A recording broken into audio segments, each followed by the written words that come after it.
Maka kembali harus settingnya kita menjadi orang yang paling berbahagia karena Quran diturunkan dan itu akan menjadi syafaat buat kita. Gitu. Nah, ini setting hati ini yang penting. Senangnya itu yang bikin Allah senang. Allah menurunkan Quran dan kita menyambutnya dengan hati yang hangat dan bahagia. Allah ridho. Tapi kalau yang dipikir cuma sahur, buka, minyak susah, jangan-jangan gula juga susah. Jadi yang dipikirinnya cuma lapar dan penyiapan makanan saja. Tidak bahagia ini bulan Quran diturunkan, ya beda lagi. Beda lagi. Itu kan persoalannya hanya persoalan material, persoalan yang sifatnya duniawi juga. Nah, saya ingatkan ini supaya saya dan kita semua jangan lupa yang membuat kita bahagia itu adalah Quran diturunkan di bulan Ramadan. Orang-orang di Palestina itu, ibu-ibu di Palestina itu punya satu gelas air mineral begini, itu sahurnya setengahnya dan buat berbukanya setengahnya. Tapi mereka tidak nyesal jadi muslim. Mereka bahagia. Kami tinggal di wilayah yang diberkahi. Alladzi barakna haulahu. Dan menjadi muslim itu kebahagiaan buat kami. Kami gembira Quran turun. Padahal buka dan sahurnya itu dari gelas yang sama. Ya bonus kalau dia ada 2-3 kurma berbagi dengan tetangganya. Kalau kita ya udah kurma, cendol, kolak pisang, apalagi donat sudah dijejer, padahal tidak semua dimakan. Ya anak-anak kan begitu, pengalaman kita dulu lah. Ya karena ibunya penyayang kan, sayang kalau nggak dihabisin makan lagi. Penyayang, sayang kalau nggak dihabisin makan lagi. Makanya ya bulan puasa itu berat badan nambah.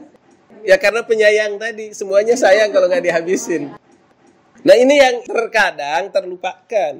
Maka oke, kita ingatkan hal ini. Dan itu menjadi sunnah Rasulullah SAW. Rasul pun menggembirakan para sahabatnya di bulan Ramadan. Kesaksian dari sahabat Abu Hurairah, an Abi Hurairah radhiyallahu anhu, qala kana Nabi SAW yubashiru ashabah. Beliau itu menggembirakan para sahabatnya. Maksudnya ketika akan memasuki bulan Ramadan dengan mengatakan qad ja'akum Ramadan. Sungguh telah datang kepada kalian bulan Ramadan, syahrun mubarakun, bulan yang diberkahi. Yang iftaradallah alaikum siyamah, yang diwajibkan untuk saum. Jadi bulan Ramadan, bulan di mana kita diwajibkan untuk saum. Kemudian di bulan Ramadan itu dibuka segala pintu surga, ditutup segala pintu neraka.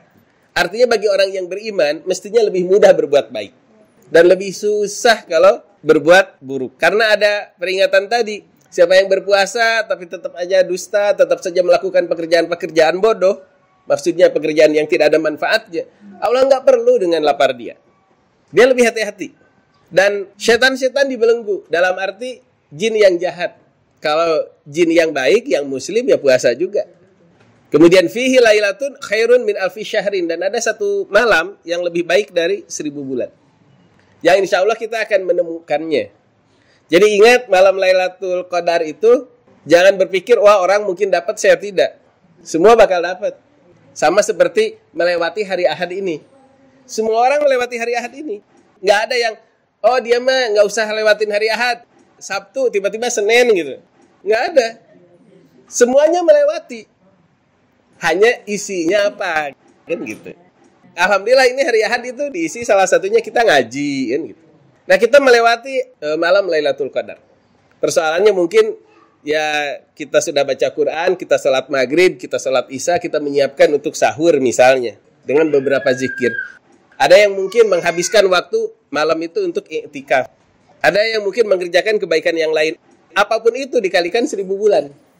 Ya kalau ibu-ibu sebenarnya udah luar biasa. Andai tidak i'tikaf pun. Di malam itu memberi berbuka seluruh keluarga. Hitung jumlah keluarganya, puasa ganjarannya kali sebanyak orang yang ibu masakin tadi, kali 1000 bulan. Salat maghribnya kali 1000 bulan. Salat isyanya kali 1000 bulan. Baca Qur'annya kali 1000 bulan. Masak buat sahurnya kali 1000 bulan. Salat subuhnya kali 1000 bulan. Man hurima khairaha faqad hurima. Kalau orang tidak mendapatkan kebaikan dari Lailatul Qadar, sungguh dia terlarang dari segala kebajikan. Nah, insya Allah kita merasakannya semua. Tinggal berapa persen aja ya, gitu kan. Tapi itu pun harus gembira. Ada dalam 1 tahun itu amal kita dikalikan 83 tahun. Senang kan? Alhamdulillah.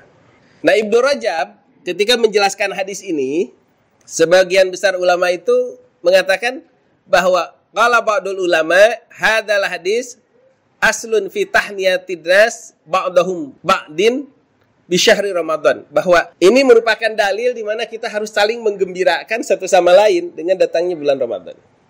Harus senang pokoknya. Gitu. Harus senang. Kenapa? Bagaimana tidak senang? Pintu surga dibuka. Cuma persoalan pintu surga dibuka itu kan harus ada yang menuntun. Contoh misalnya sekarang dikatakan pintu kerajaan sultan di Maroko terbuka. Kita di sini. Memang itu terbuka, tapi gimana kesananya? Kita di sini gimana kesananya? Itu perlunya penuntun.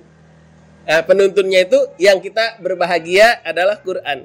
Siapa yang memposisikan Al-Quran di depannya, jadi imamnya, maka itu yang akan menghantarkan ke pintu surga. GPS-nya itu Quran. Makanya kita harus senang. Quran turun itu, karena dia akan menghantarkan. Cinta dan tekad bahwa ini yang harus ditegakkan, ini yang harus dilaksanakan. Itu jadi syafi'an, menjadi pemberi syafaat. Sebab disebutkan juga di dalam Al-Quran, pengumuman surga itu diumumkan di padang mahsyar setelah hisab. Ada surga yang dengan segala kegembiraannya, ada surga dengan sungai-sungai yang mengalir. Kemudian orang-orang pada berangkat, terutama yang mukmin, karena mukmin itu punya senter, punya cahaya. Di depan dan di samping itu ada cahaya. Jalan dia ke tempat itu. Orang munafik mengatakan, tunggu. Enggak juga. Kami ikut nunut cahaya, naktabis min nurikum. Kata orang beriman, kami dapat cahaya itu dulu karena bersama Quran. Kalau kamu mau cahaya, ya harus ikut an-nur, yaitu Quran. Kembali lagi ke dunia. Nah, itu ngejek aja, karena dunianya sudah nggak ada. Mereka mengejar cahaya, tertutup dinding. Udah nggak bisa. Maka yang berbahagia itu yang ikut Quran. Bukan soal bagaimana melaksanakannya 100%, itu banyak prasyaratnya. Tapi bertekad bahwa itulah satu-satunya petunjuk jalan hidup kita, dan itu yang harus kita tegakkan. Berpihaknya ke sana. Dan bagaimana tidak bergembira orang-orang yang berdosa dari orang yang bersyahadat, yang bertauhid, karena ditutup juga pintu neraka. Nah, tentu syarat dan ketentuannya berlaku. Jangan Quran dibelakangi kita. Sebab disebutkan siapa yang memposisikan Al-Quran itu di belakangnya, dia mengabaikannya. Jangankan bergembira, peduli pun tidak.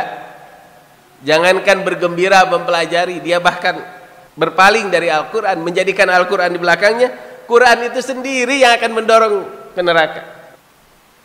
Artinya, orang berdosa ada peluang untuk mendapatkan ampunan ketika dia kembali menjadikan Al-Quran itu di depannya dan dia mengikuti Al-Quran tadi. Kaifa la yubsyirul aqil biwaqtin yughallu fihi syaitan wa min aina yushbihu hadzal zamanun. Bagaimana mungkin orang berakal tidak bergembira karena di bulan Ramadan itu momen di mana setan dibelenggu.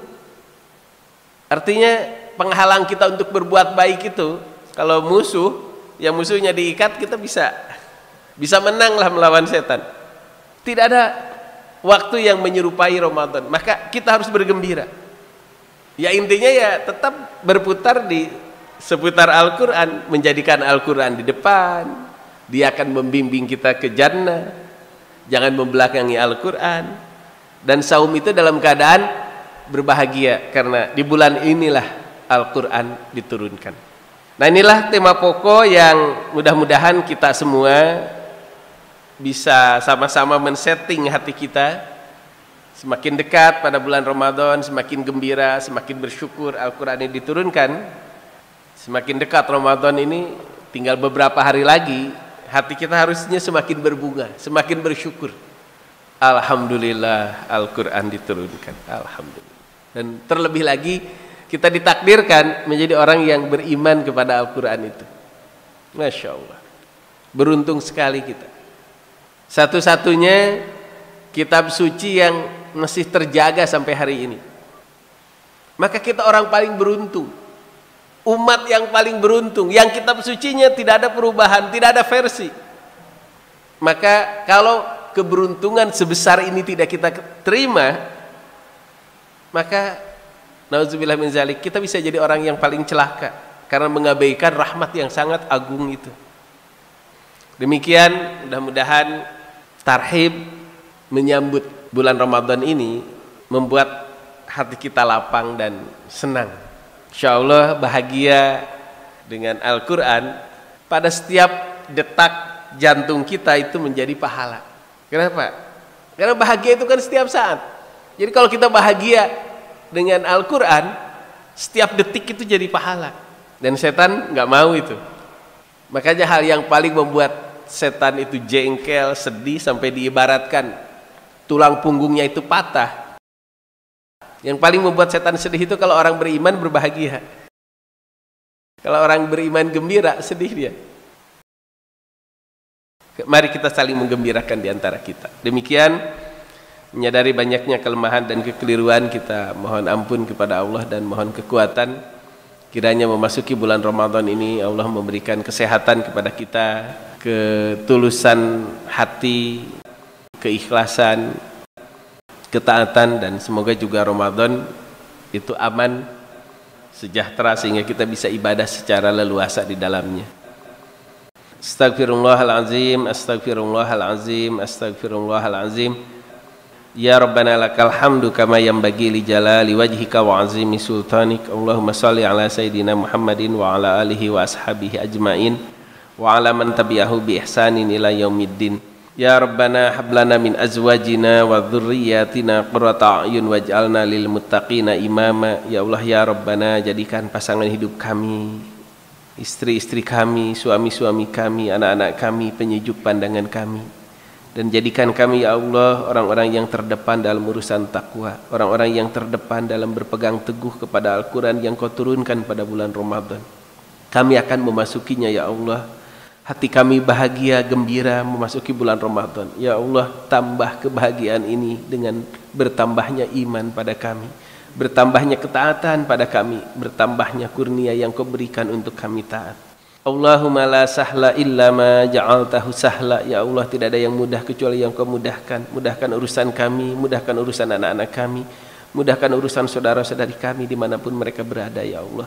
Wa anta taj'alul hazna idza syi'ta sahla, dan Kau kuasa merubah kekhawatiran menjadi kemudahan. Kami punya kekhawatiran ya Allah, anak-anak kami punya kekhawatiran, saudara-saudari kami punya kekhawatiran. Ubah semua kekhawatiran itu ya Allah menjadi kemudahan. Innaka ala kulli syai'in qadir. Rabbana atina fid dunya hasanah wa fil akhirati hasanah wa qina adzabannar.